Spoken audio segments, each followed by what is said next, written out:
Bonjour à tous et bienvenue dans ce 6h30. Des enquêteurs ivoiriens sont à Bamako dans le cadre de l'attaque de Grand Bassam. Arrivés hier dans la capitale malienne, ils espèrent obtenir de précieuses informations pour faire avancer l'enquête 2 semaines après l'attentat qui a causé la mort de 19 personnes et fait une trentaine de blessés dans la cité balnéaire. Mariam Sissé, Sylvie Toury. Après les arrestations ce week-end de Midi Ag Sodak Diko, suspecté d'être le logisticien dans l'attaque de Grand Bassam, et d'Ibrahim Ould Mohamed, chauffeur et bras droit de Kounta Dalla, des enquêteurs ivoiriens atterrissent au Mali. Arrivés à Bamako ce mercredi, les émissaires ivoiriens se seraient rendus dans le pays avec les éléments de preuve en leur possession, en plus de ceux recueillis par les autorités maliennes, grâce notamment aux aveux des 2 suspects arrêtés et transférés dans la capitale malienne. Le mode de travail sera simple, confronter les différentes informations pour faire la lumière le plus rapidement sur cet attentat. Un autre point d'avancement, la confirmation de la nationalité du cerveau présumé de la fusillade. Selon les informations, Kounta Dalla est à l'instar de ses 2 complices de nationalité malienne. Où se cache Kounta Dalla? Pour quelle raison a-t-il perpétré l'attaque de Grand Bassam qui a fait 19 morts? Et avec qui a-t-il planifié et organisé les tueries? Des questions qui restent à élucider. L'Éthiopie aura bientôt une nouvelle ambassade en Côte d'Ivoire. Les 2 pays s'apprêtent à célébrer leurs 50 ans de coopération. Le ministre éthiopien des Affaires étrangères est à Abidjan. 4 accords de coopération ont été signés hier entre la Côte d'Ivoire et l'Éthiopie, notamment dans les domaines de la diplomatie, la santé et de la recherche scientifique. Ben Touré, Hamza Diaby. La Côte d'Ivoire et la République fédérale démocratique d'Éthiopie renforcent leur coopération. Cela s'est concrétisé par la signature de 4 projets d'accord portant sur la coopération, la suppression des visas pour les détenteurs des passeports diplomatiques et officiels, la coopération dans le domaine de la santé et sur un mémorandum d'entente entre le Centre national de recherche agronomique et l'Institut de recherche éthiopien. De quoi susciter le satisfecit du ministre des Affaires étrangères, Albert Mabri-Twakeus. L'artisanat éthiopien fait des merveilles. Et donc, il y a des choses qui sont produites dans ce pays qui pourraient alimenter nos commerces ici.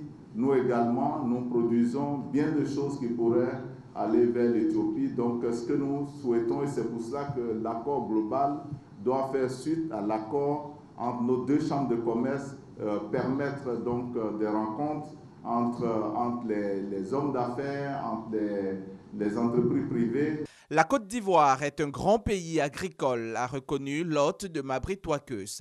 Tedros Adhanom, le ministre des Affaires étrangères de la République fédérale démocratique d'Éthiopie, a émis le souhait de son pays de bénéficier de l'expertise ivoirienne en la matière, avant d'exprimer à son homologue ivoirien la compassion de son pays suite à la fusillade de Grand Bassam. Il a également dit sa volonté d'épauler la Côte d'Ivoire dans la lutte contre le terrorisme. Tedros Adhanom est à sa toute première visite en Côte d'Ivoire. Il regagne son pays ce vendredi 1er avril. La 29e conférence régionale de l'Organisation des Nations Unies pour l'alimentation pour l'Afrique, la FAO pour l'Afrique, se tiendra à Abidjan à partir du 4 avril prochain. 400 délégués et une cinquantaine de ministres de l'Agriculture sont attendus. Pendant 5 jours, les participants vont évoquer notamment la coopération sud-sud, la solidarité entre les pays et la mobilisation des ressources financières pour l'agriculture en Afrique. Lansine Bakayoko, Adama Koni. La conférence régionale d'Abidjan va donner du contenu au programme de travail pour l'exercice biennal suivant de l'Organisation des Nations Unies pour l'alimentation et l'agriculture, FAO. 3 temps forts vont meubler les travaux. Le premier temps fort sera consacré à la société civile. Ensuite, la séance des experts se déroulera du 4 au 6 avril. Enfin, la réunion des ministres en charge de l'agriculture. La table ronde ministérielle envisagera une augmentation des investissements dans la région africaine. En toile de fond, l'éradication de la faim et la transformation des systèmes alimentaires. La Côte d'Ivoire ne sera pas seule à tirer profit des opportunités offertes par cette conférence. L'intérêt de la 29e conférence mondiale de la FAO rejaillit sur l'ensemble des pays africains, étant entendu que tous les pays africains ont pour objectif commun la réduction de la pauvreté par une contribution plus accrue du secteur agricole à la création de richesses. La 29e conférence régionale est organisée conjointement par l'Organisation des Nations Unies pour l'alimentation et l'agriculture et le gouvernement ivoirien. La Côte d'Ivoire devrait présider aux destinées de la conférence pour les 2 prochaines années au terme de la rencontre d'Abidjan. Cette 29e conférence régionale de la FAO pour l'Afrique a pour thème central « Transformation des systèmes agroalimentaires africains pour une croissance inclusive et une prospérité partagée ». Notre reporter Noël Gnagno revient sur l'enjeu de la rencontre et ses retombées pour le continent ainsi que son intérêt. Conférence régionale de la FAO, Organisation des Nations Unies pour l'alimentation et l'agriculture, sont au nombre de 5. Asie et Pacifique, Amérique latine et Caraïbes, Europe, Proche-Orient et enfin Afrique. À quoi servent-elles? Ce sont des tribunes au cours desquelles sont passées au crible toutes les questions qui relèvent de la FAO dans la région. Elles servent également à la formulation des positions régionales sur les politiques mondiales et les questions réglementaires relevant du mandat de la FAO, donnent des avis à leur sujet et proposent des ajustements aux documents en question. Ensuite, les conférences régionales de la FAO mettent le projecteur sur les problèmes particuliers, examinent les plans ou programmes exécutés par la FAO en rapport avec les régions. Enfin, les conférences régionales examinent l'efficacité de ces activités et les résultats attendus de l'institution mondiale en charge de la question de la faim. À Abidjan, la 29e conférence régionale de la FAO pour l'Afrique aura examiné la transformation du système agroalimentaire africain pour une croissance inclusive et une prospérité partagée. Ce sera du 4 au 8 avril. Mais avant, la société civile régionale va labourer son champ du 1er au 2 avril, puis suivra la réunion des hauts fonctionnaires sous la présidence du ministre ivoirien de l'Agriculture et du Développement rural. Pour la réunion d'Abidjan, 53 ministres en charge de l'agriculture sont attendus. Un orage s'est abattu sur la ville de Toumoudi dans la région du Bélier. Il y a eu d'importants dégâts matériels. Les forces de sécurité ont été déployées sur les lieux pour assurer la sécurisation. Ouattara Amadou Alter. Maisons décoiffées et clôtures de différentes concessions effondrées. C'est le triste visage que présente la ville de Toumoudi, conséquence d'une violente tornade qui s'est abattue sur la dite cité. Ça a commencé vers les 17h30, 18h par des gouttelettes comme ça, avec un petit vent léger. Et nous-mêmes étions à la mairie, on s'est enfui rapidement pour aller voir le match de football. Quand tout d'un coup, le vent s'est intensifié et vous avez commencé à voir des tourbillons, des arbres qui tombaient et on nous a coupé le courant. Les dégâts matériels sont énormes. Les locaux de la préfecture sont inondés d'eau. Les vitres et les toitures ont volé en éclats. L'édifice est quasiment hors d'usage. De nombreux autres bâtiments des structures publiques et privées, de même que certaines habitations, sont aussi touchés. La maison d'arrêt et de correction, qui compte plus de 200 prisonniers, a vu une bonne partie de sa clôture détruite. Au moment où il y a d'autres clôtures qui sont tombées, il y en a encore qui pannent. Au moindre vent, ça va s'écrouler. On a des détenus de grosses peines. Les coupeurs de route, il y en a. On a près de 200 détenus qu'il faut évacuer. Heureusement, on ne déplore aucune perte en vie humaine. Nous allons lancer un appel partout à toutes les bonnes volontés qui veulent bien nous aider pour rétablir rapidement le minimum sur tous les biens qui ont été détruits. Pour l'heure, la population de Toumoudi est sous le choc. Au moment où nous quittions la ville, la pluie continuait de tomber. Hors de nos frontières, en Afrique du Sud, la Cour constitutionnelle a ordonné au président Jacob Zuma de rembourser une partie de l'argent déboursé sur sa résidence privée. Le président sud-africain est accusé d'avoir utilisé l'argent de l'État pour rénover sa résidence privée. On en parle avec Marie-Laure Manissé et Sidonie Davila.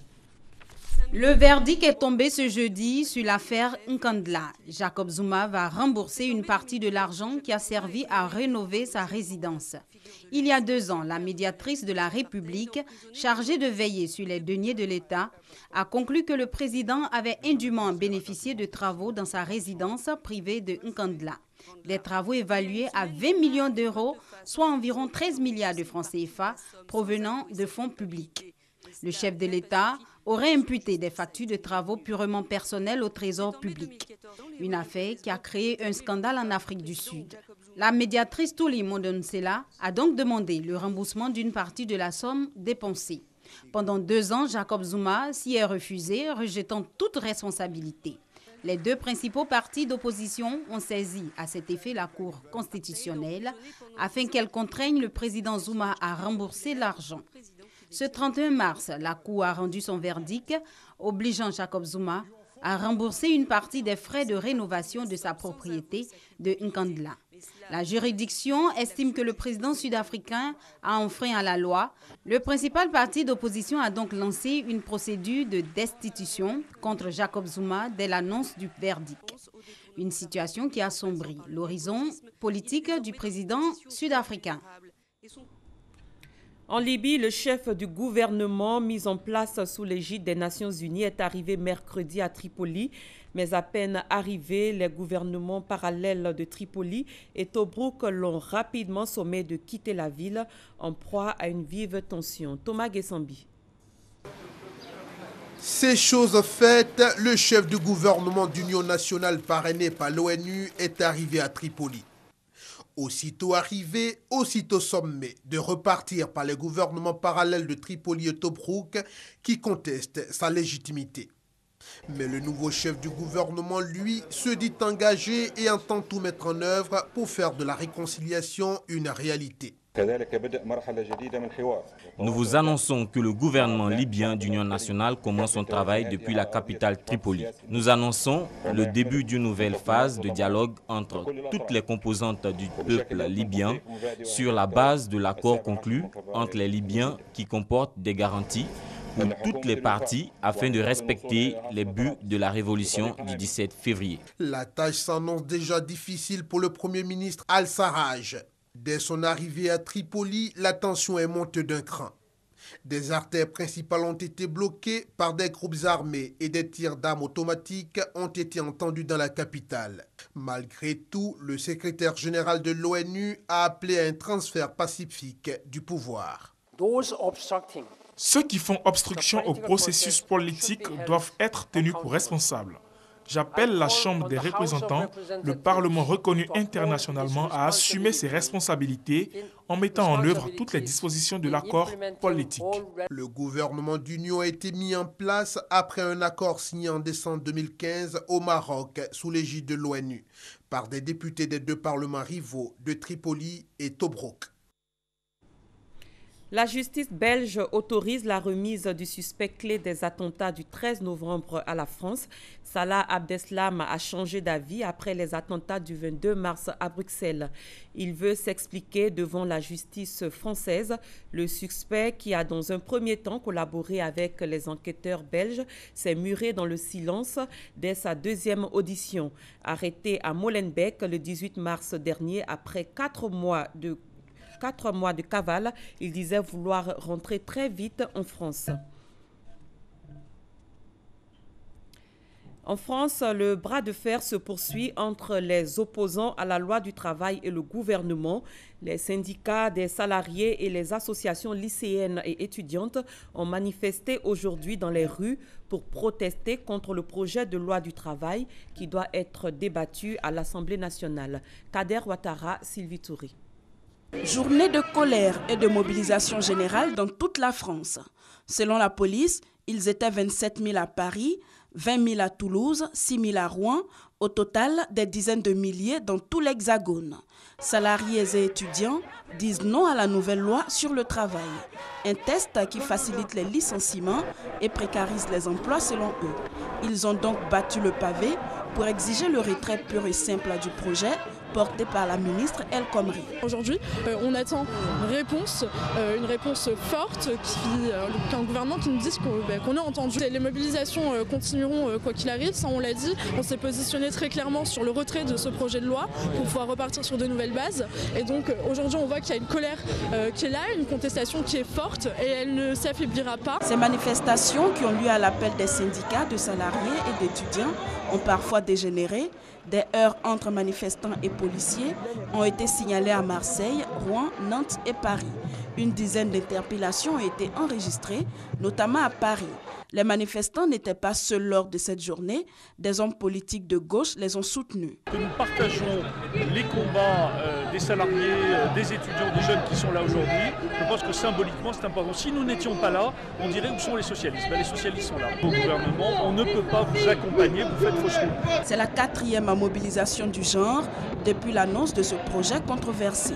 De nouvelles manifestations sont d'ores et déjà prévues les 5 et 9 avril, et ce, jusqu'au retrait de la loi Khomri.